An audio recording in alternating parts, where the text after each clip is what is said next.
Welcome back to the UK Crypto Podcast. I'm Paula, and as always, I'm joined by Matty.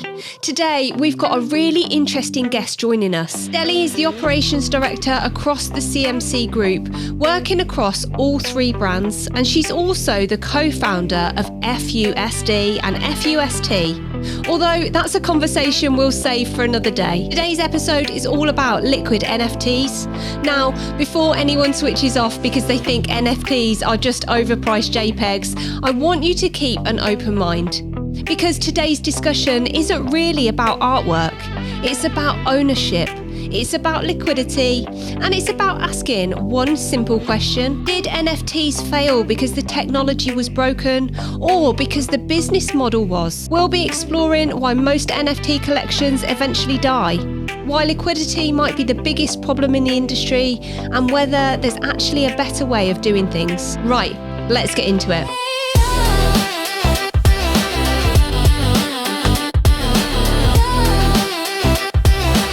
Before we jump into today's episode, we'd like to thank today's sponsor, Tangem. If you're serious about protecting your cryptocurrency, Tangem offers one of the simplest and most secure hardware wallet solutions available. No cables, no batteries, and no complicated setup. Just tap your Tangem card against your phone and you're completely in control of your crypto. If you'd like to grab one for yourself, simply use the discount code Paula at checkout to receive 10% off of your order. It's a great way to support the podcast while improving the security of your own crypto portfolio. Delli, before we dive into Liquid NFTs, just tell us a little bit about you and your journey into Web3. So where did it all start? Well, therein lies the tale. It was a freak accident, I think. I think you'd explain it as a freak accident. My son worked for somebody who set up a cryptocurrency, and I've quite an addictive personality. He started talking about it with enthusiasm, and I dived in feet first, and that was it. That was where my journey into Web3 started. I drank every drop of Kool-Aid. And the worst thing that could have happened, the first couple of days, the token did really well. It went up like 60%, and then the day after did 60%. So I made a spreadsheet, right? And according to my spreadsheet, by the end of the month, I was going to be a millionaire. And I never really quite let go of that hope and that dream. And so it didn't quite pan out that way. I think it's fair to say it probably limped along for the next 18 months before the dev chucked the keys in and buggered off. And I was as mad as a wasp at that point. But that's where Nathan stepped in. And I kind of met Nathan, and he eventually said, would you like to be part of trying to turn this around? And it really started from there. So that's when I turned from being a normal person who dabbled in crypto a little bit to crypto becoming the be all and end all of everything, and you know, taking a left turn into crazy land. So you're now, I think, is it the Operations Director for the CMC Group? Is that correct? So what does that involve? What's your job role? So basically, I just boss everybody around and make sure that all of the ideas that Nathan has come to fruition. So in our team, there are four of us really. There's Nathan, who's the chief executive. He is the ideas factory, the entrepreneur. He is, is sort of has a massive network and is really well known and respected in the industry. There's Colin, who's his business partner. Colin is the kind of the media mogul and is responsible for the kind of media side of things. Drew is our kind of logistics and tokenomics expert, and I'm the gobby one. I'm the one who looks after community and engagement and all of that good stuff. And I'm also, I guess, quite creative, and we just work really well together as a team. But because I don't come from the Web3 world, I come from my history and so on is business really. I've had my own business for a number of years and have provided services into the financial services sector from a coaching and a consultancy perspective. So I'm used to working with projects and project teams, and there's a big focus on delivery and getting stuff done and getting stuff over the line. You know, deadlines are deadlines, they're not guidelines. And so I guess what I bring is a certain amount of rigor and discipline into what we're trying to achieve in CMC. But Nathan would tell you that I just boss everybody around and become incredibly annoying to get things over the line. So when I talk to people within crypto businesses and companies, you see this same theme repeating time and time again, which is you've got what I like to call the crypto mavericks. These are either the Web3 guys or these are the money men that's had an idea and then they'll find Web3 guys. But then they surround themselves with people from business, whether they'll be from a heavy marketing world, whether it'll be an operations world, whether it'll be people about systems. A bit like when we had the former vice president of Binance in, not from the crypto world. At all. They brought him in for his skills that he had elsewhere, because you can't just have mavericks with probably a lot of neurodivergence running through every single one of those Web3 gang. I'm speaking because I'm also neurodivergent, so I get it. But sometimes they need to be put on leads, don't they? So they run in the right direction sometimes. And we see this a lot. So it's not surprising that that's your history and then you've been involved in this Web3 world. Because I see it a lot. mean, how I've got away without actually committing murder. I have to every day school myself not to choose violence. I mean, seriously. It goes against everything, you know, it pushes every button. And when I'm kind of, you know, talking to the guys about, have we done this? What have we done? So what date are we going to do that? I can feel their eyes rolling in the background, because again, it's kind of not what they're used to, but I think together it kind of works. They drive me crazy. I drive them round the twist also, but we get the job done. So it kind of works. But I think we've seen it so often in Web3 where you've got great developers, you've got great tech people, but they need that bridge and that gap to actually take things to market and get it palatable to a retail or an an institutional audience. And I think you need that combination. Well, quite often they not need a bridge into everything else. Yeah. Because it's not just an audience, it's also they need a bridge into normal business as well. Don't they? Yeah. So I think these roles for non-Web3 people are growing. I think they're going to become bigger. Yeah, much bigger. Absolutely. What's something that would surprise people about the behind the scenes of a crypto company, do you reckon? I think the chaos, the fact that you can plan things incredibly well, but you wake up and the market's turned on a sixpence and everything that you'd planned goes out the window because, you know, there's no point marketing something to a market that's dead. You have to find new and creative ways to do things. So I think that the lack of being able to plan properly sometimes comes across as really chaotic, and it sometimes feels really chaotic. So I think if you get your comms right as a project, I mean, we're quite tight on the way that we communicate with our people, the people who hold our token, who invest in our NFT platform. You know, we're obsessive about communication. I'm obsessive about communication, because I think for me, that's one of the things I look for. If I'm involved in a project, I need to know what's going on, who's doing it, what kind of, even if things aren't going according to plan, where are we with the plan? And if we've had to change things, what are we now doing instead? So we try and keep people really up to date. And so it looks like we're really organized all of the time. Behind the scenes, it's that swan thing, you know, where you kind of look really calm on the surface, but your legs are going like Billy O under the water. But you're managing people's expectations, aren't you? And actually that really helps with that communication piece. As long as people know what's going on, even if it's not what they expect, at least they know where they're at. Yeah, that's the thing. Let's move on to NFTs now. I think there'll be a lot of people in our audience that won't know a great deal about NFTs, right? We have, by the time this episode comes out, we would have already had some other episodes about NFTs coming out. So we had on they call him the godfather of NFTs, don't they? We had the founder of the Ape Cartel on. And the day that we're recording this, it actually goes out tonight at 7 p.m. So some of our audience will be learning about NFTs because there's so many new people in retail that would have come in this cycle and they'd have missed the last Yeah. boom on NFTs. But hopefully some of them would have learned by now that there was a massive boom in NFTs, and then it all went wrong. I mean, just from your perspective, what do you think went wrong with the NFTs? What do you think? Something was broken, I think. I mean, they hinted at that, didn't they? The guys from the Mutant Cartel, they hinted that something was broken, and they talked about what they thought. But what do you think? Why do you think it went boom and almost bust at one point? So I think the speculative bubble burst.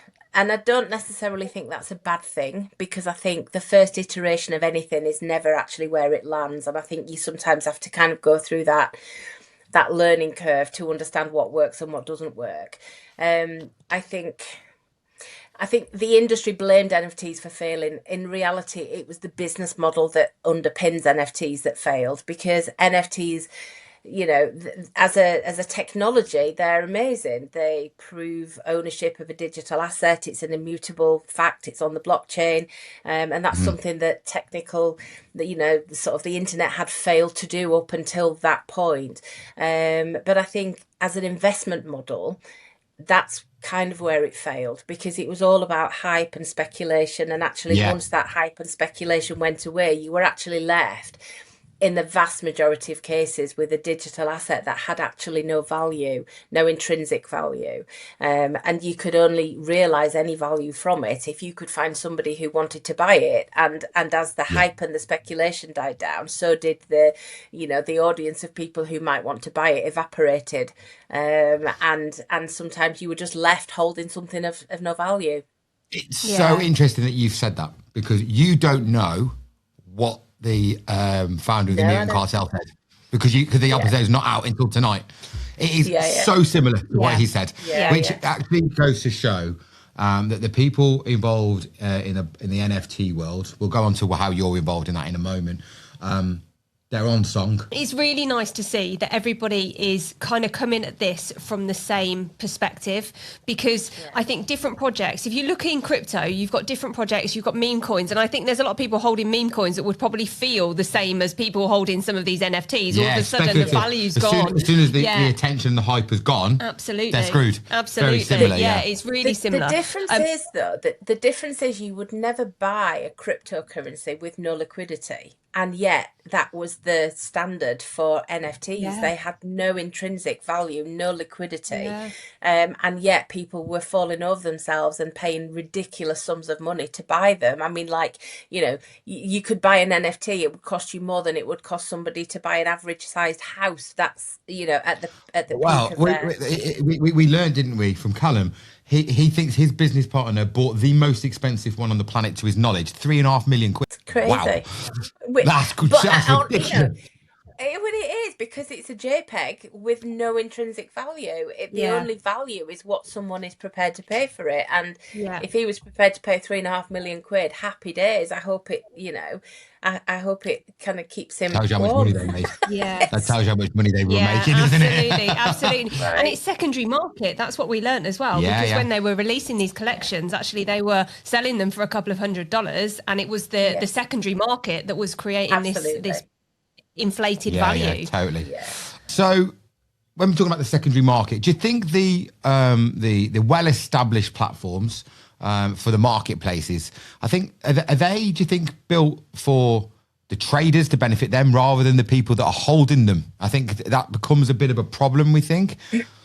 Yeah, because if you're holding an NFT and you want to list it for sale, you have to look at what's already there and price yours under the cheapest one that's there, because otherwise someone's going to buy somebody else's before yours. They can, people who are looking to buy look to buy the best price. So you have to, it's a race to the bottom. If you want to sell it quickly, if you want to sell it first, unless it's a highly prized kind of rare iteration of it, you're going to just have to price yours lower than everybody else's. Otherwise it's going to get overlooked. So it's definitely not fit. I think when we were talking about the apes and the collection they made, they'd built this hype around it, and people wanted just one of those because they were so desirable. But they wanted to be involved in the community, didn't they? They wanted to go to the event. They had that's the thing. It's about more than just the JPEG. It's about what it brings. There's a status symbol. They're still recognised as one of the most highly collectible NFTs that's there. You're part of a community community.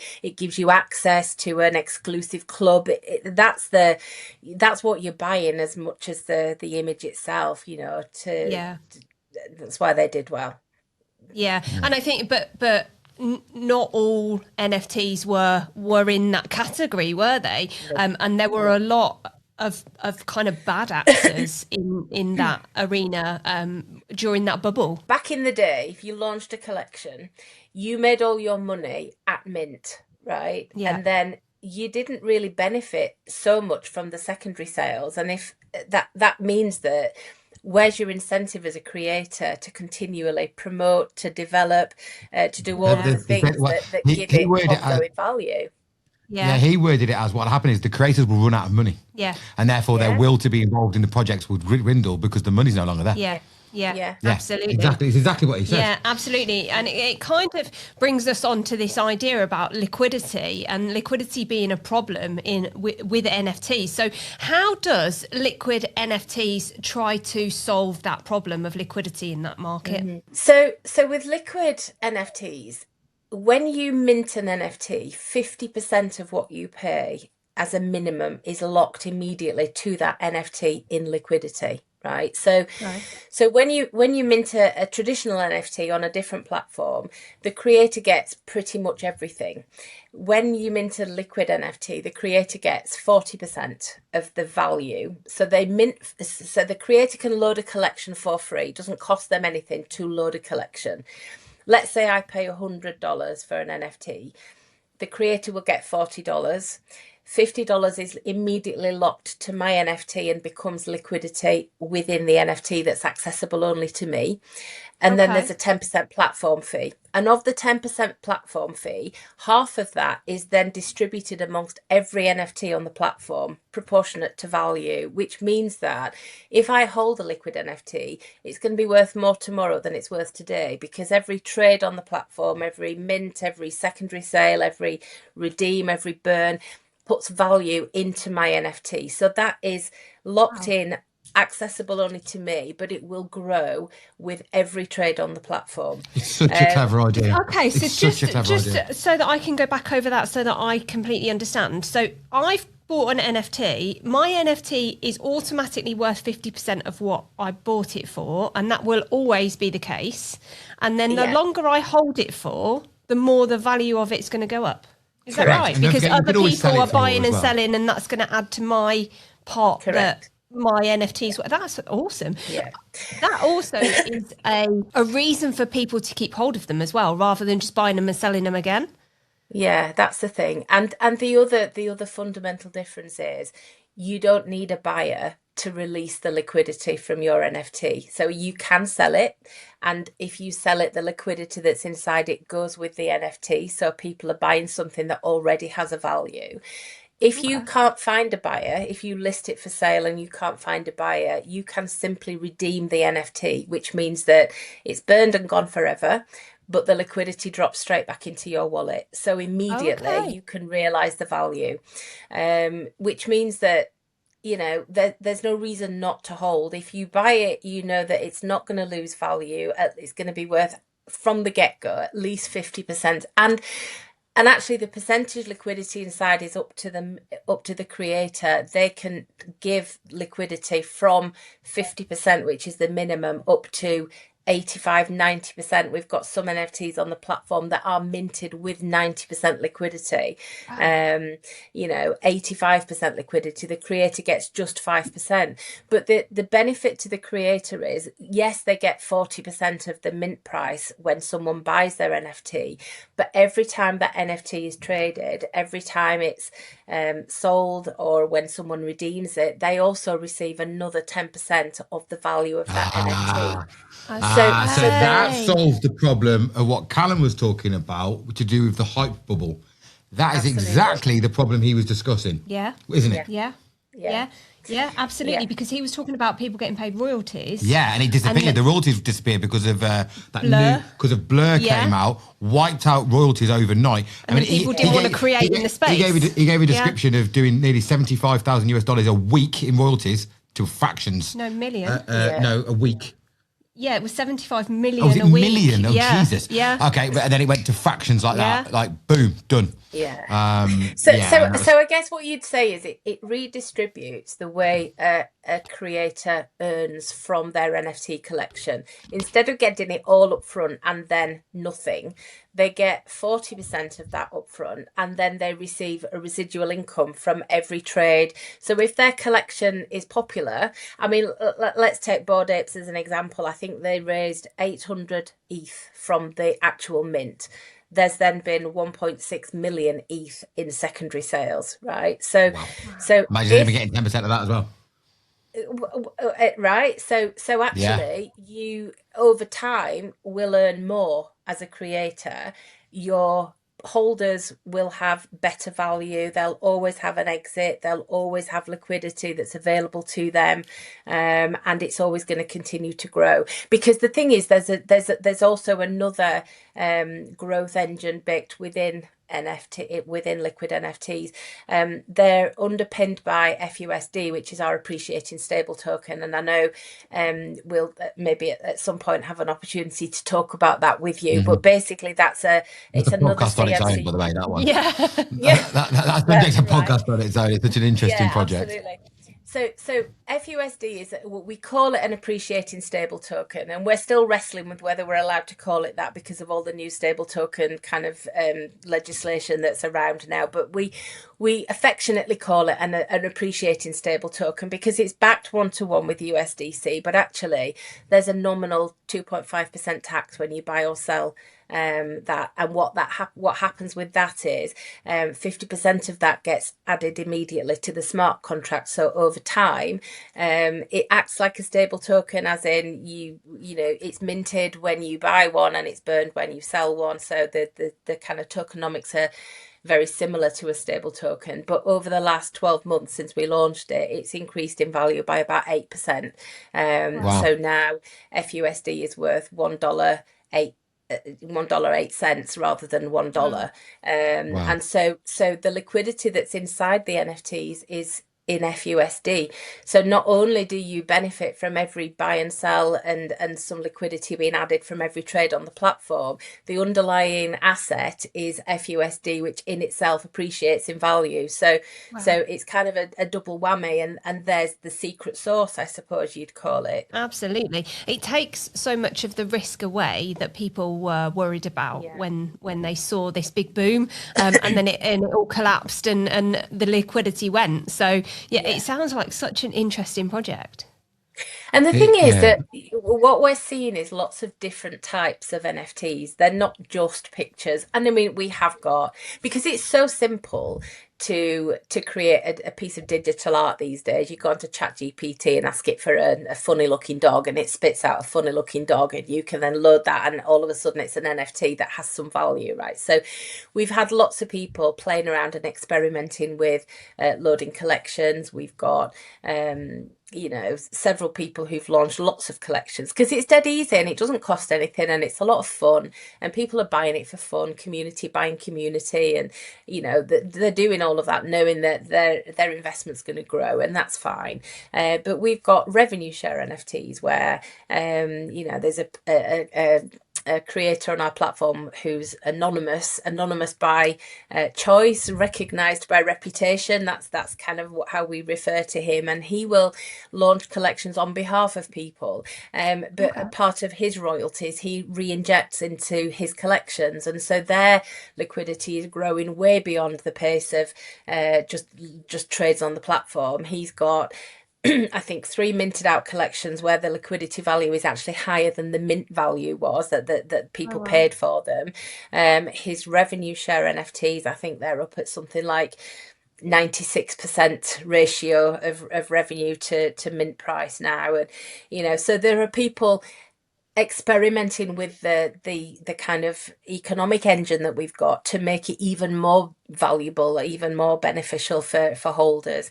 So there are utility NFTs where they serve a purpose. They kind of give you entry into a a game or a particular land or world. So, we've seen some of those. Obviously, there's the collectibles, but there's gaming, there's reward NFTs. We've got our own reward program in the Liquid platform where we call it our Liquid Karma. What goes around comes around. So people who hold Karma get exclusive airdrops of tokens. They get other NFTs airdropped. We have partnerships with other people in Web3 who want to give some exposure to their project, and so we'll do a bit of a deal, and the Karma holders get some of this and a bit of that, and it's just a fun way for us to give back. And I mean, there's 50% liquidity locked in them, but the 40% creator earnings, we take every penny of that and find a way to give back and give value to the people who hold those NFTs. So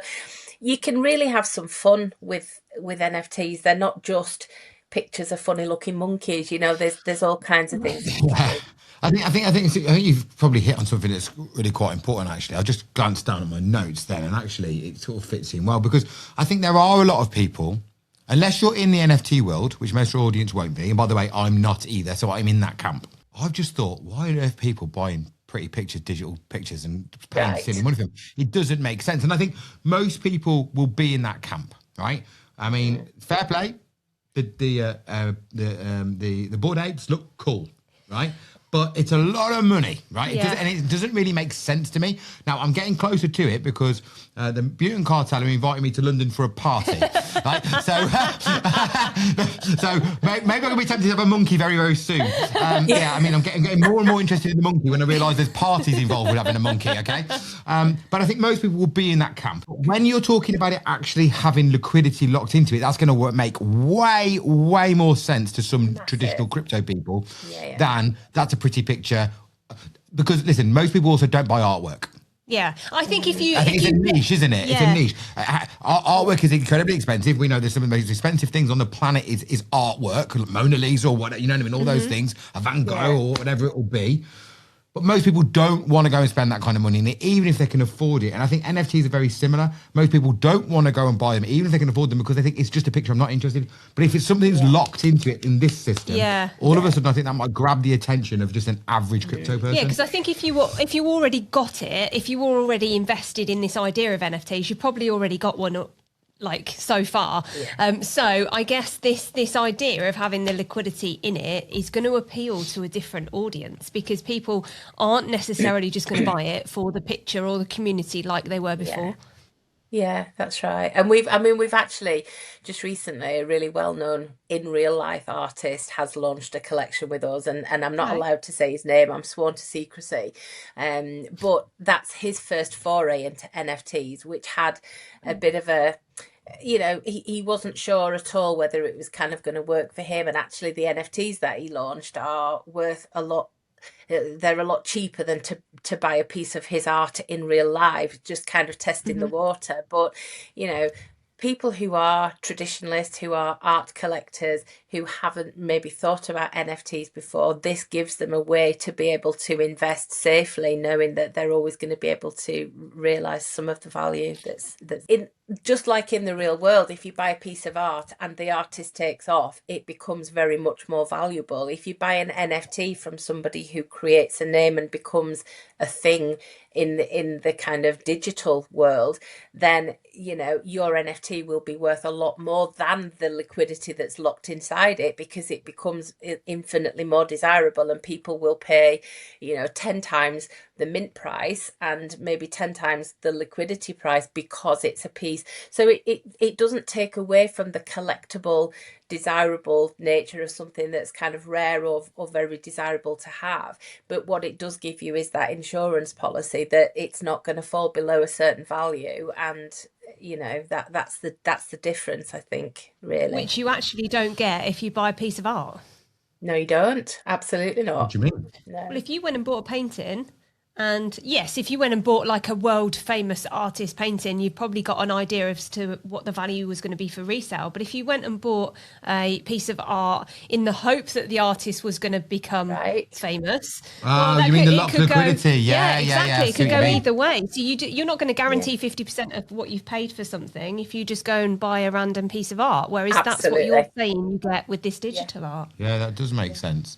Yeah, I see what you're saying. It does make sense. You mean it could be like a safer bet than buying real art? Well, yeah, definitely. Because, I mean, if you're buying anything, you never really know what you're going to resell it at, especially in the crypto world. So you don't buy a crypto token with 50% liquidity locked in when you buy it, do you? I mean, everybody wishes that they could do that. So actually, this could really appeal to people that want to take their investment seriously. And we've done episodes on here about whether or not people are really, truly investing in crypto or whether they're just really gambling. And actually, that takes that one step further, doesn't it? Because these are investments and you have got at least 50% guaranteed returns. Right. Yeah, absolutely. The more I talk about NFTs, the more I want to do with them, you know. And I don't own an NFT. I've never made an NFT. But the more I'm talking to people, I mean, fair enough, we are talking to some pretty... Crypto Wolfpack. I mean, it'd be pretty cool, wouldn't NFTs, it? that would be amazing for the community. Absolutely. Well, and you know, think about how you could use that if you had a particularly exclusive part of what you do that you wanted to give access to a limited number of people. You could create an NFT, and only those people who bought your NFT would have the gateway into whatever it was that you were giving them access to. Yeah, big parties. Yeah. We love a party. But I mean, I tell you what, we have to sell a few NFTs to have a party like the Bored Ape. Jesus. Several NFTs of people that we speak to in the NFT community. Star Dogs is a brilliant example of that. They're based in Hollywood, and if you hold one of their NFTs, it gives you access to sometimes speaking parts. Sometimes, if you depending on the NFT that you get, you can be part of their editorial. Are they the ones that have got the clubhouse, like the physical building? I think that's in Miami. Yeah, Whereas one of these Hollywood, NFT collectives, or whatever you want to call them, they've got a physical clubhouse in Miami that if you are, then you can go in and go and do whatever they do now. I don't know what they do, what happens in maybe I know what happens in the clubhouse. Imagine that you're trying to break into Hollywood, for example, and you have an NFT that means that you can get a bit part, or you can go and be a cameraman, or you can be part of the sound. That would be lighting. amazing. You know, it's kind of a ticket in, and they've launched some great collections. You'll see them advertised in Crypto Magazine. You know, they're kind of a friend of our kind of bit of the internet. You know, we work with them. So there's all kinds of things you can use it for, and more and more these days, things like fractionalized ownership, so property or land. If people are trying to do a raise, they'll do a raise with NFTs, and they get a piece of something, like a smaller piece of something much bigger, because again, it's immutable. It's verified on the blockchain that you own a part of something much bigger. And I think there's going to be a real increase in this, because I think we're moving away from people wanting to be speculative, like you said earlier, and actually physically own stuff, even if that is just a fractional share of something. So I think that is going to be the future, in my opinion, anyway. So I've got a question for you. It's going to be off topic a little, but it's still about NFTs and stuff. But purely because I don't know what. I wish I'd have asked other people about this as well. But every time I think, I forgot, so I'm remembering now. What is the point of burning an NFT? I don't get it. Remember that I'm not from this world. And you've just mentioned now that if somebody wanted to go and redeem their money, they can burn it. But surely once you've burnt it, it's dead. I don't understand. Am I missing something here? What? It's dead and it's gone forever. So if it has no intrinsic value, I don't know why somebody would burn it. What's the point? I mean, I've got NFTs in my wallet that are dead, that were from donkey's years ago. I paid a ridiculous sum of money for them. Nobody wants them now, so they're just in there, and they annoy me every time I look at them, because I know how much I paid for the damn things. And they're not only ugly, but they're worthless. So, you know, I could burn those as an act of rebellion, but what would be the point? They may as well just sit there. I agree. But people do. You see people saying, don't you, on Twitter, whatever, I've just burnt this. I always wonder why.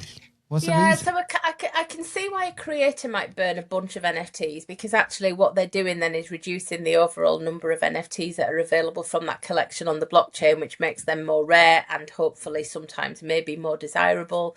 If you hold something that's one of 10 rather than one of 100, then you've got something that's much rarer. So maybe there's and some of the creators on our platform might buy 10 of their NFTs and then burn them, because it just means that the rest of their collection benefits from the liquidity that's added to the rest of the collection because they've done that.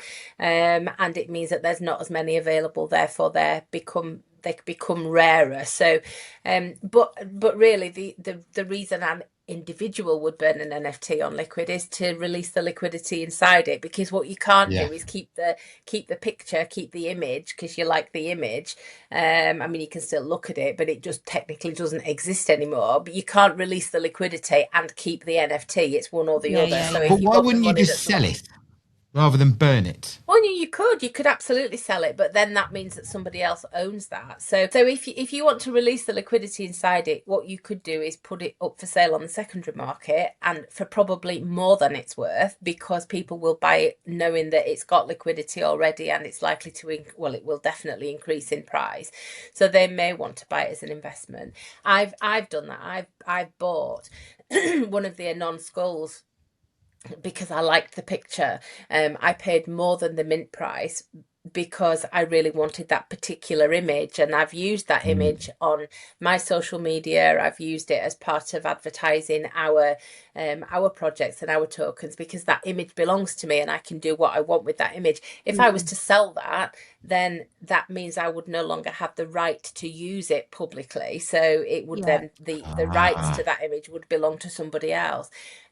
Trip, who's one of our Liquid NFT co-founders, I think he was the first person who bought an NFT and used the image on a physical product. I think he used it in some way to market something, or it was on a milk carton or something. I can't remember exactly what he did with it, but he was the first person who ever used an NFT image because he owned the rights to promote something else, and he could do that because it was his. Wow. We can't put, like, if we wanted to put a picture of one of the Bored Apes, for example, on the front of Crypto magazine, if we were talking about NFTs, we couldn't do that unless we'd paid for the right to use that image, because the image belongs to somebody, and you can't just use those images willy-nilly. So if ever you want to use an ape, talk to Jamie Nuttall. He will let anybody use that because he loves it when people use his image. What he doesn't like is if people use his ape image without his permission. I've seen him on Twitter. He's like, that's my image. And then somebody goes, I'm really sorry, I'll take it down. Or something. But I think if ever you wanted to use an image, if you asked him, I would almost be sure he'd be happy to let that happen. But I think what you were saying earlier is if you bought a NFT and you wanted to sell it, but you couldn't sell it, and you just wanted to release the liquidity, in that case you could burn your NFT and just take the liquidity out. It's because of the Liquid NFT business model, where the only NFTs that would allow you to do that, if you held an NFT that you'd minted on OpenSea or Magic Eden or somewhere else and you couldn't find a buyer, if you burned it, you get nothing. You wipe it off the blockchain, but you get nothing for doing that. So if you can't sell it, you can't release its value, and there's the difference. Yeah. I'll tell you what I'm finding interesting about this NFT world is because it wasn't that many weeks ago I just thought of it as an image. Yeah. And now I'm realising it's more about access to things, right? I wonder how long it's going to be until you want to go to a concert and somebody is some kind of a USP is going to say you've got to buy. Already there. Oh, okay. Yeah. I didn't know that. That wasn't a leading question, but I had no idea. Because on my notes, I'd put down about owning property, ticketing, an image, and real artwork in the real world and having NFT versions of it. And I just suddenly thought about that. So that's already happened. As an artist who's done that, to get into my event, you must own the NFT as access to the event. Yeah. Yeah. So how does that work when you get to the event to get in? How would that work? Well, I guess you'd show your wallet. Yeah, you'd have to. There'd be some sort of mechanism, in the same way that you like if you want to get access to something, you'd have to sort of go in through your wallet, and your wallet would verify that you own it. I don't know. Yeah. So there's always a way to verify, but like we've got like Crypto Magazine, we've got a digital edition, a special edition of Crypto Magazine, 1000 printed with a special cover. You can buy the NFT on Liquid, so you hold the NFT and that continues to increase in value, but we will then there's a claim function where you actually claim your physical copy of that very limited edition magazine. So then that's kind of a double whammy. You've got a magazine with a limited edition cover that you can't buy anywhere other than through buying the NFT, and so you've kind of got not only a physical collectible, but you've also got the digital collectible that I increases work for in the Crypto value. Magazine. How do I not know this? How do I not know this? We'll send you a link. We'll send you a link. Why do I not know that? I don't understand. How has that never come across my desk? I don't understand. That sounds fantastic, especially because I'm doing projects and NFTs at the moment. Yeah, if somebody could send me some information on that, that'd be fantastic. I'll make some content on that. That's awesome. Yeah, happy to. I feel like we had this massive bubble with NFTs, and 2021, it was all the rage, wasn't it? And you talk to a lot of people in crypto now, either they've only just arrived in crypto with the all-time highs last summer and they missed it, they don't know about it, or they were around at that time, they saw the big bubble, they saw the big wave of it, and they kind of have dismissed it. Where do you see NFTs going over the next kind of 5 years? Is it dead? Is it over? Or do you think it's moving forward? Yeah, I absolutely don't think it's dead, but I do think that lots of people got burned fingers from the first round where they perhaps bought something at the top where it was quite expensive, and then it's hemorrhaged value and they're left holding something that's not actually worth that much. So I think NFTs as a concept are very much alive and kicking, and I think they'll come back stronger because people learned lessons from the first time.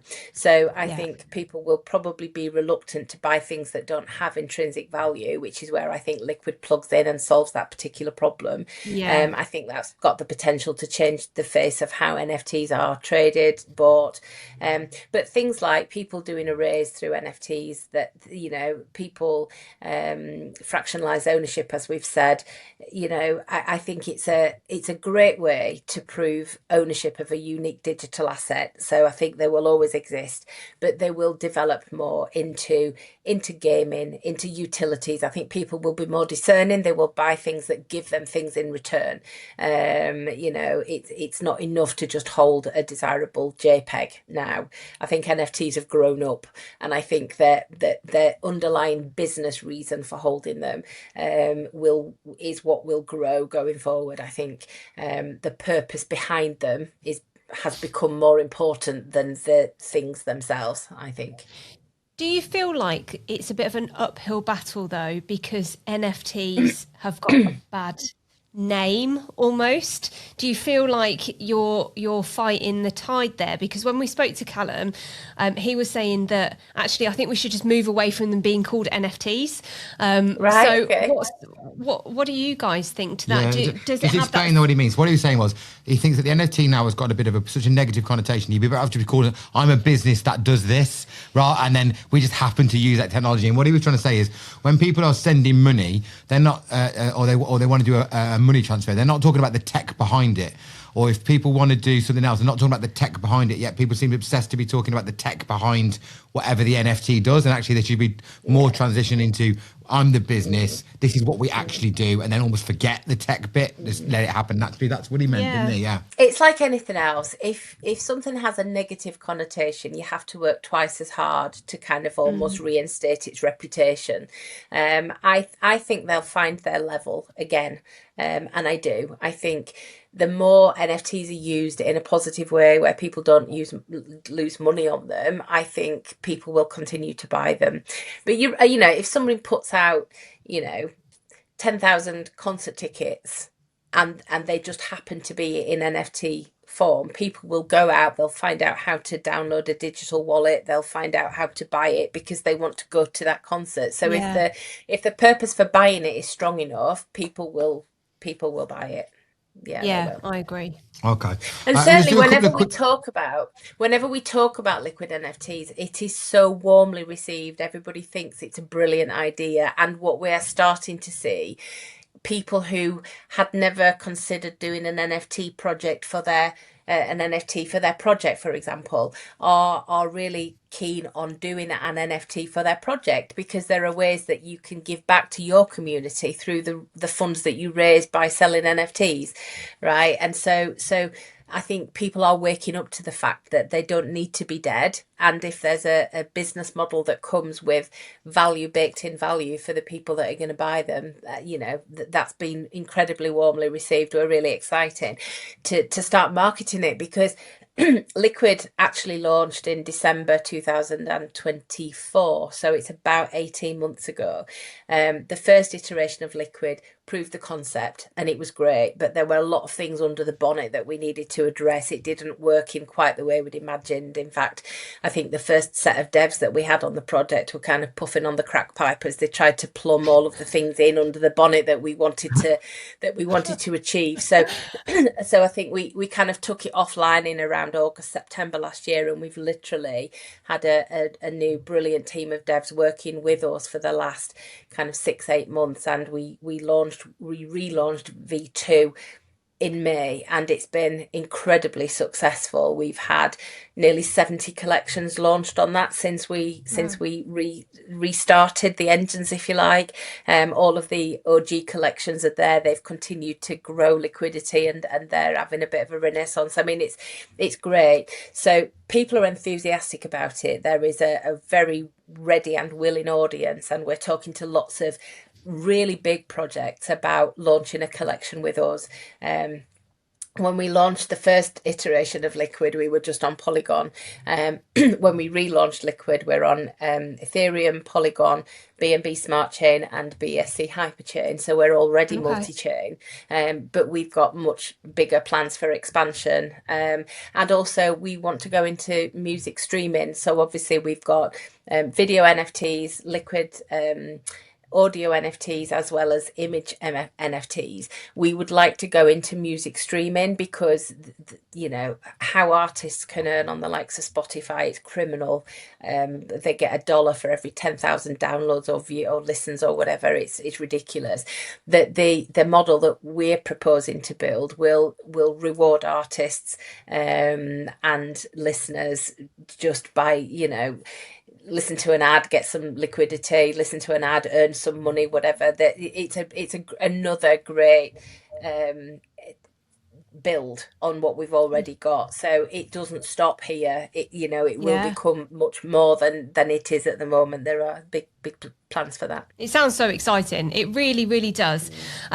If somebody remembers just one thing from today's conversation, what would you like them to remember? I would like them to remember that an NFT can be a sound investment that will continue to grow in liquidity, in value.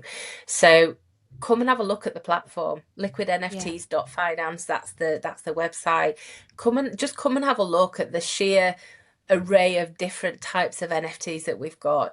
We've got revenue share NFTs where people can buy an NFT and forever receive a share of revenue from the Liquid platform. They are amazing.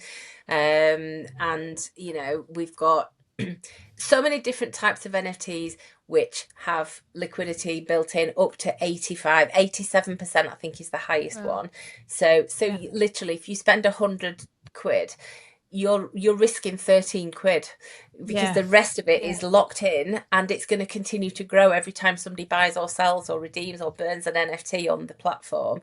That's going to just chuck a little bit more money into your pot. And so if you hold for long enough, you'll end up with something that's worth more than it was when you bought it. So I mean, for me, the thing that I'm really taking away from this is that not all NFT platforms are equal. And you guys have looked at the flaws. You saw the boom in NFTs back in 2021, but you also saw the problems. And you guys have worked really hard to try and solve those problems for the end users as well as the creators. And I think it sounds awesome. It sounds like you guys are really community focused in the offering that you're trying to give to your creators and your customers. Yeah, absolutely. I mean, community is everything, right? Without the community, you're lost. Everything that we do is through the eyes of how can we benefit people? What benefit can we bring, rather than what can we take out of it? That's always been the way that we've built things. But I think it's got just immense potential, and we're also really excited to start talking about it. Yeah, I think that's a fantastic way to end. And I think it's been really interesting to get you in to come and talk to us about a subject that actually we're not the experts in. Quite often there's a lot of subjects that we're incredibly knowledgeable about. This isn't one of them. But I think with the caliber of people we're getting in about NFTs recently, we're going to become NFT experts very, very soon. I feel like we need to own some NFTs. I know. So I think listen, I've actually promised somebody that I will not buy an NFT until they've taken me out. Okay, so that was a rule I had with somebody. So they don't want me to go make some mistakes. We're going to do that. And then, but I think at some point we need to make that jump in. Yeah. And I think on Liquid, I think it's going to be an interesting place for us to go look at. Because I like the idea of it not just being speculative and about there being a liquidity value to it. Yeah. That makes sense to me. So as part of our journey here that we're going through with NFTs, this is now going to play a part for sure. 100%. Yeah, definitely. 100%. Lovely. Thank you so much. It's been awesome. Thank you. My pleasure. Absolute pleasure. Delli, thank you so much for joining us today. It's been a fascinating conversation, and I think it's really helped people look at NFTs in a different way. If you guys want to find out more about Liquid NFTs, we'll leave the link in the description. Thank you so much for watching this episode. As always, new episodes of the UK Crypto Podcast drop every Friday, 7 p.m. UK time, and you can watch us on any of your preferred socials platforms.